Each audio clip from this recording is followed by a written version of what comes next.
Good morning, everyone. Welcome to Activities for People Living at Home with Dementia. We are proud to offer this series with funding from the Area Agency on Aging and the United Way of Tarrant County. These programs are recorded and are made available for viewing through a YouTube channel for future use.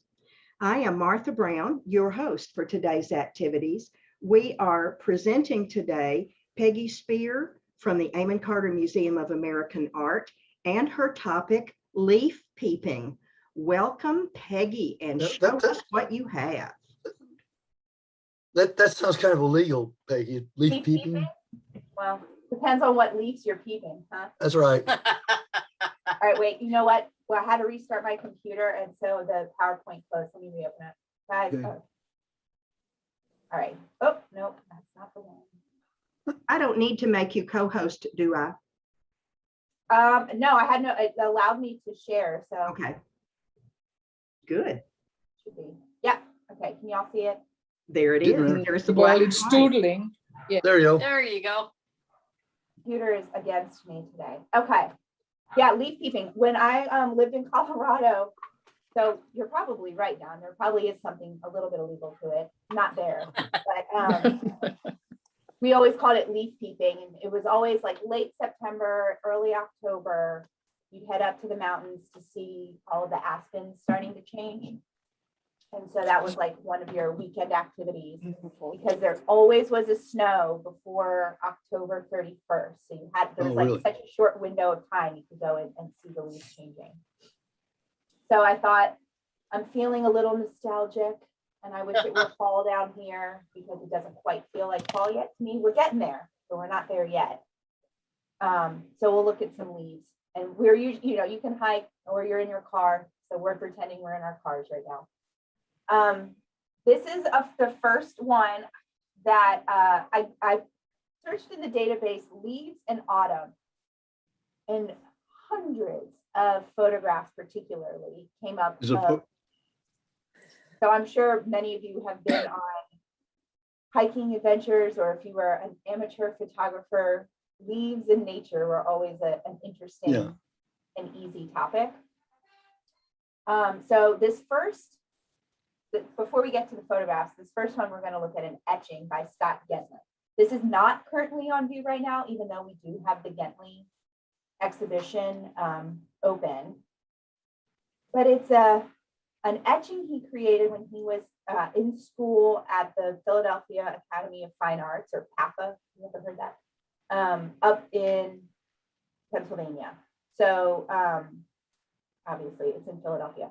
And so Scott went, Stewart stayed in Texas, and this is the only time either one of them lived outside of Texas.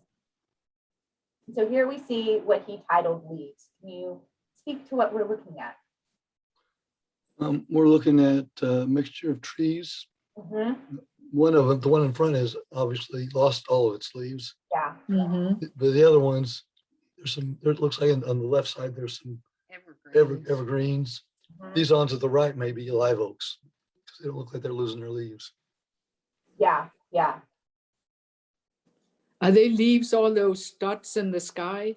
Yeah, I don't know. When I looked at it, that's what the impression I got, as if they were blowing. Mhm. Yeah, that's what I thought. Mm-hmm. But it's also the medium that he could be working with. He's etching on metal.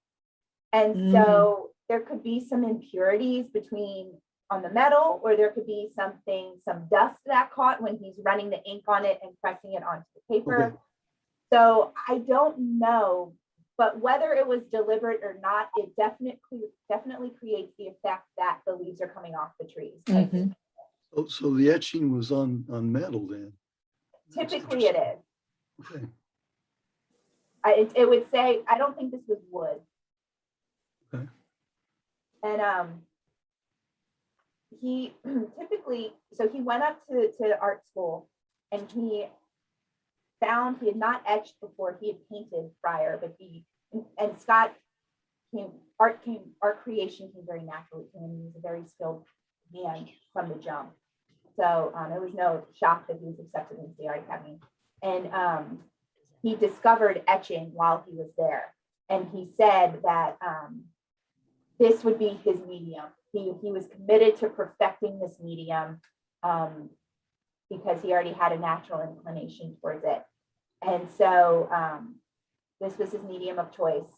And then 2 years later, he abandoned it and never etched again. So, those flaky artists. So he did this while he was up there. And typically his brother Stuart would give him photographs that Stuart took. In Louisiana was typically where those photographs were taken. And he would create etchings out of that. Where when I talked to the curator, he got the sense that this particular scene felt like it was more of a New England or, you know, an up north Pennsylvania type of scene. So probably something he created out of his own mind or a photograph he took himself because his brother never went up, I don't believe, to visit him. And So Peggy, yeah, so etching, if I remember right, you have to put some material on the metal part so that you can somehow transfer your picture to that material, and then it's rinsed with another substance that eats away just where the things are not covered. exactly. Okay. And then you put ink on whatever is. Yes. Yes. So the parts that have ink are the parts that were not etched away. Okay. And so this little guy is only 2 inches by 4 inches. Oh my gosh. wow. Goodness. I know it's very misleading looking at it on your screen, but it's a tiny little scene with No such wonder. great. No wonder he gave it up. You got a lot of stuff on that picture. Mm-hmm. Yeah. A lot of detail. And Don said his calendar for next year is going to have a lot of trees. So maybe Yeah, this it will is. enthuse you to finish your calendar. Yeah. Yeah. I only need to do 2 more paintings and I'll be done. We're almost there. Yeah. Yes. Well, then maybe today might serve as some inspiration. Yes, it is. So here okay, so we're seeing the leaves leaving the tree, or, you know, as the part of the greater whole of the tree. You can't talk about leaves and leave Elliott Porter out. So this is, Yeah. I don't have much to say about these because there's not much about it. We all know he was an environmentalist. He was basically like the premier color photographer for landscape and set kind of the bar for people moving forward. And so his works are just, the color is so rich and, you know, very little human hand involved. So I feel like these are just, again, not a nostalgic feeling, but maybe a nostalgic feeling, because think of all the falls you've lived in your life where you're either raking the leaves, you know, because here you might be able to tell that the leaves are on the ground. It's just a true collection of the fall colors. Yes, perfectly put, Yetta. It's a true collection of fall colors. Yeah. It's set on a kind of a background of pine needles. Yeah. And evergreen leaves. It makes you feel cool instead of the air conditioner running. Yes. I felt the same exact way, Myra. All of these pictures, it's like you could feel the crispness Yes. of the air around you. It's such like a get your sweater, grab your warm cup of tea or coffee, and you just want to like be snug by a fire. Yeah. So these photographs for this particular one was taken in New Hampshire in October. So, you know, fall. And this was taken years later in October, but in New Mexico. Oh my. Mhm. Tell me what you're feeling, Martha. Warmth. Warmth. You know there's something in the background, but you can't quite touch it. It makes me want to jump into the art. Yes. It's almost 3D to me. Oh, I like that. Yeah. Yeah, it's real. It's beautiful. There's not much to say about it, but beautiful and something recognizable, no matter where you grew up, whether those trees are native to you or not. I mean, it's just You know that the seasons are changing. That you don't see that yellow, that gold, really any other time of the year. No. So maybe since it's in New Mexico, these look like they're leaves from an aspen tree or something. I think you might be right. The aspen shape. Yeah, it's you can see falls caught up a little faster with the leaves in the front, but it doesn't feel. I don't feel like it's focusing on the death or the sadness of the leaves falling. There's like a warmth and an energy, like you were saying, Martha, that really he is able to evoke just from this blurry vision of the leaves. Now I have to ask, are they leaves, those two yellow ones? Are they kind of a fruit on a tree, or what are they? You talking about the ones in the background? Yeah. My impression is that you can see this leaf that's below, that you can tell it's a leaf because it's attached to the branch. And that's shifting from that yellow to the brown. Here's the brown. So I think we're seeing leaves that haven't started their shift behind. Okay. You can see the blurred stem. Yeah, it just looks as if all the leaves are attacked by some kind of an insect, except for those two Fungus. yellow ones. It does, doesn't it? Like Yeah, you it need to does. feel sorry for the brown leaves. Yeah. Yeah, they met their demise in not a happy way. Are you sick? Poor little leaves. So we see, classic Elliott Porter Mm-hmm. leaf. And as I was going through our catalog, you can see like thumbnails in our database of the images. So, I was thinking, all right, we'll do a couple Elliott Porter because you have to do Elliott Porter. I mean, you can't talk about fall and leaves and nature without him. And then I was like, oh, but I should, 2 is enough. And I opened it. And it's not Elliott Porter. It's a different artist who is very much influenced by Elliott Porter. I can see that. That's Wow. beautiful. Isn't it beautiful? So tell me what feels similar to Elliott Porter? The leaves, the yellow The leaves. colors. The deep color. Colors. Mm-hmm. Do you see any presence of a human? No, Oh, this is all thick. This is thick area that there's not even a rabbit trail through the thing. Yeah. And you're not really sure where you are in the essence of the picture. Like, am I up high? Am I down low?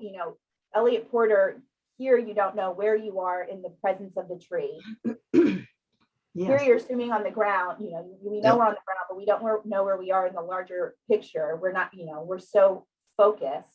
It's the same thing here. You're in the thick of nature. You are being just enveloped by the whole natural surrounding. Peggy, So this particular photographer, his name is Robert Glenn Ketchum, and we had an exhibition in the early aughts, I want to say 2006, with Elliott Porter and this particular photographer. And this was the first time that these photographers were shown together. And you could really feel and see the influence of Porter to Ketchum. So he went to, let me look at my notes because there's another artist we're going to look at who is also influenced by Porter. So this particular artist, or this particular photograph, it's called Autumnal Warp. And he was talking about the warp and weft of a loom. Mm-hmm. And so you're seeing, to me, and maybe, this is just me, you're seeing initially the up and downs, the trunks of the tree, especially that one in the middle.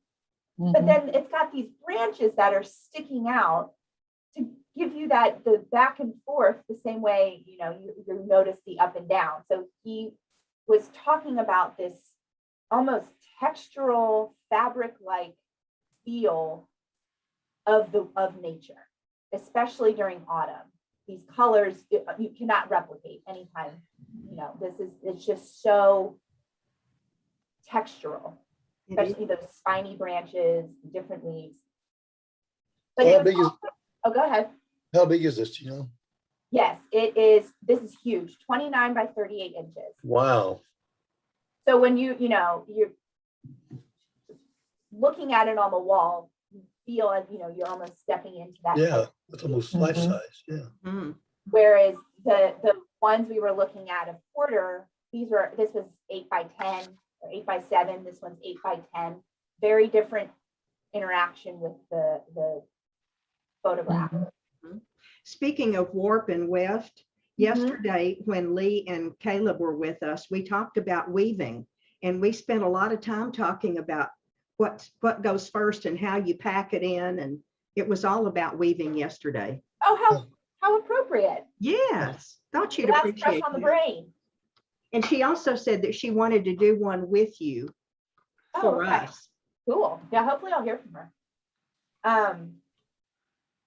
Yeah, so also too, okay, the Ketchum was a art student or a photography student. And then during the time he was making these artworks, they were teaching in school, or the design thought at the time was never have anything front and center. And there should never be anything perfectly bisecting the artwork, because it's just not the aesthetic that people are looking for, or that it makes it feel like you're breaking it in half. Mhm. Well, he said art doesn't have rules the same way nature shouldn't have rules, or doesn't have rules. So he deliberately framed his photograph to have that trunk right in the middle. Hmm. It's really not right in the middle, it's kind of off a little bit. It It's is. still. off. Yeah, the big one is off. The big one But is off, the and I three don't the know- three biggest ones are right in the middle. Yeah, so I don't know if that in his mind, if he was reading all three of those as one, or if he really meant the singular one. But it was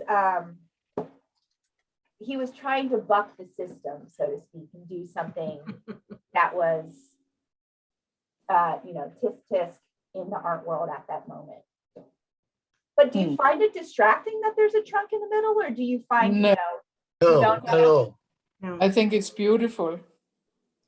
It would be distracting if that large one were centered, I think. this one, Yes. you feel like you're almost looking at two different photographs, or the scene is so split? It looks to me like the three as a grouping are centered, and because they're different sizes, it is restful to the eye.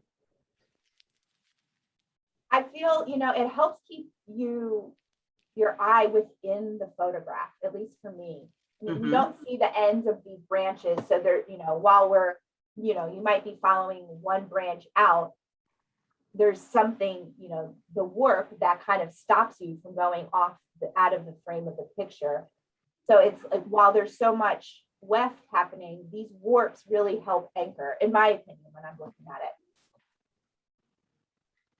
So, okay, so again, I'm thinking, all right, we have a couple Elliott Porters. Oh, this is an Elliott Porter. Well, we'll include them. Going through, oh, not Elliott Porter, but sure does look like him. Huh? Ooh, yes. Guadalupe. I'm glad you're Okay. doing Diane Bibition prints today. Yeah. Well, these guys are all drinking Better rock. the same Kool-Aid. They were. Eroded for so months. So I think, Myra, I'm thinking of the words you said. This to me feels really, the other one did too. I mean, but this to me feels so cool. The colors feel so cool, and you can almost feel that moist, heavy air. Yes. Mm-hmm. And most of it, I'm sure, has to do with the saturation of the photo. Even though, we're seeing a big fossil mound, something that's probably very dry and arid, but, it still has that mountainy, heavy feel. Mhm. Has anyone been to is it Guadalupe Canyon? Has anyone been there? No, No. It's Is like way West Texas. Is that where they do the Texas pageant in the mountains? Oh, No, No, that's that's- Paladura. that's Paladura. yeah. Paladura. Okay, thank you. yeah, this isn't too far from El Paso. Yeah, And north of Big Bend. I had to look on the map to see exactly where it was. But Jim Bones is a Texan. He went to UT, And one of his professors, he was really interested in the beginning, Bones was really interested in taking photographs of nature in black and white. And then he was introduced to Elliot Porter through a professor. And then he transitioned from black and white to color because, you know, the professor preached this, or, you know, enforced this notion that Porter was capturing the character of the land, not just the land. And he was able to do that through his color process. And so Bones was then very much inspired by that and wanting to capture the character of the land through this color process as well. Yeah, I really appreciate the actual stone. I don't quite see the fossils in it, but still it's Yeah. interesting to be the centerpiece of this picture. Yeah, it feels, you know, in my mind, the fall is always in, you know, the mountains or the Northeast. This, for it being, this doesn't, if I had not told you that this was in Texas, I feel like you probably would have guessed somewhere, you know, north or in the, you know. Sure, I would have, yeah. Yes. But that fossil mound is very common. Those types of stones and things like that are very common in Texas. So then it's also like not as surprising when you realize, oh, this is Texas. Texas does have fall. East Texas has Just not fall. around here. Yeah, right. Not around here, but places of Texas do. Yeah, this is down around El Paso. Yes, yeah. So there, yeah, I feel there's a little more ruggedness to it in that part of Texas. And he took a geology class too when he was at UT. And that also sparked an appreciation for these types of outcroppings, these types of inclusions in landscape photography. So it's not just the leaves or, you know, the mountains and the trees. It's these beautiful rock formations that have a character in and of itself. Mhm. Beautiful. So, How big is this? How big is this one, please? this one's 10 by 12. It's another tiny, not tiny, but it's another standard size photograph. You just expect it to be larger somehow. Fair enough. I think that would be very, very nice if it was printed larger. Yeah, It is I'm a looking at majestic- guys, and this what you're seeing on screen is pretty close to the size it would be, depending on the. Okay. The image has a majestic feel, which to me It does. goes along with Yetta and thinking it should be huge because it's so majestic. Yeah, yeah, that's a really good word to describe this. Those dark jewel tones. So those are our. Oh wait, I have one more. I forgot I snuck one more in. Totally. All right. Totally not Porter-esque, but I could not find almost anything. I could not find anything on this particular photographer. But I just feel like this is one of those photographs that, even though it's in black and white, do you get that moodiness that you got with the color photographs? Yeah, moody, yes. And so you can see it, you know, leaves have fallen. It's not just leaves falling anytime. You can see by the reflection, it's probably towards the end of fall. With the bare branches. So that's water? Yes. And can you see past the water what's below it?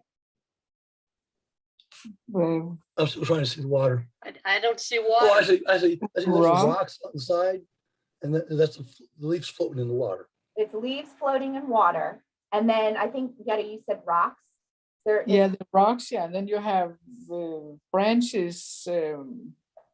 What is the word that they're just?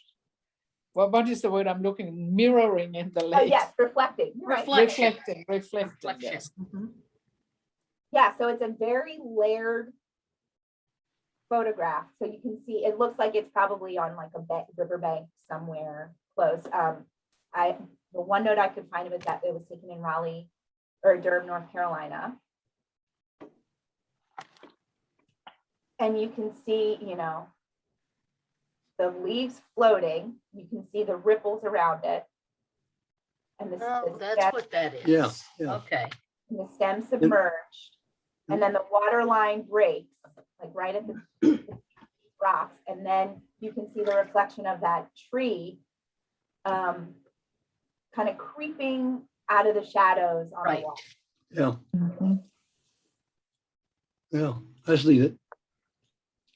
Yeah, so there's, and I'm sure if you've ever taken a photography class or just had a camera and gone out and taken pictures, nature is always a very interesting subject, and leaves are a very popular subject for photography. So you might have taken versions of these types of photographs in your life. Yeah. Oh, just seeing these makes my blood pressure go down. They're just so peaceful and beautiful. They are. I'm glad you're feeling relaxed, Martha. Oh, go through them again. Yeah, we got your beautiful greens and reds and yellows. Doing this really put me into the fall. Yeah. Mood. And then I walked out to 85-degree weather, but it was really, for a moment, I was in the cold, crisp air of the fall. Yes. Peggy, you mentioned the catalog. Is that something that only you can look at, or is it something that other humans have access to? Other humans do have access to it. We just redid our website. And so if you go onto our collections page on our website, you can search our collection. You can use artist names, titles, keywords, things like that. But the information that you're seeing is only part of the information that is shown on our database. So Mhm. I can see a little bit more for security clearance reasons. And then also too, not all of the images are reproduced because of copyright situations with some of the artists. And Yeah. things like that. So not everything is in the catalog that we could see for safety. Everything would be listed, but there might not always be an image attached to it. Okay. Yeah. And you And said it that's gives you, as we always call in the biz, tombstone information. So it's artist, title, medium, year of creation. If there's a credit line, like when you see, gift of, dimensions, and if there's anything written on verso recto, a lot of times you can see whatever those markings are. How did you get into this business, Peggy? In college, I wanted to be a marketing major, but the classes always filled up so fast. So I took an art history class and ended up loving it. And then the rest is history. Oh, No one wanted to take classes with the lights off. So I was always able to get in art history classes. Here I am. Well, we're really grateful for you and Yeah. all of your Mhm. knowledge and energy. Oh, well, thank you. Guys, this is always so fun for me. So I'm glad we were able to leaf peep today. And then That's next right. week, we will be looking at skeletons, getting ready for Halloween. Oh, Skeletons. What's that? Skeletons. Skeletons, okay. all right. All right, friends, be good. Have a good week. Thank you. Thank so you. much, Bye-bye. Bye-bye. Talk soon. Bye. Skeletons, that'll be interesting. Mhm. Well, let's Well, take a look at, yes, We all think of one thing and I bet she brings up something totally different. isn't that the truth? Yeah. Maybe even Madame Curie, you never know. No, yeah, Mhm. You don't. X-rays of. Nancy went. Oh, Nancy went away. She sure did. Bye, Nancy. Yeah, bye, Nancy. She usually she did say goodbye yesterday. Yes, she did. Oh. I was really proud of her. Yes, okay. Are we sharing? There it is. Yes, Yeah. Almost. Okay, there you go. one more, Martha. Nia moving to heal with Emily Corbin. So we can stretch tomorrow. Mhm. And We'll then continue our relaxation. that's it. And Yeah, then that's Friday, Buddy Bray comes back, solo piano. Oh, we love Oh, him. yes. We do. We're going to get Buddy twice this fall. Good. He was available and she had a spot. So we're looking forward to seeing all of that.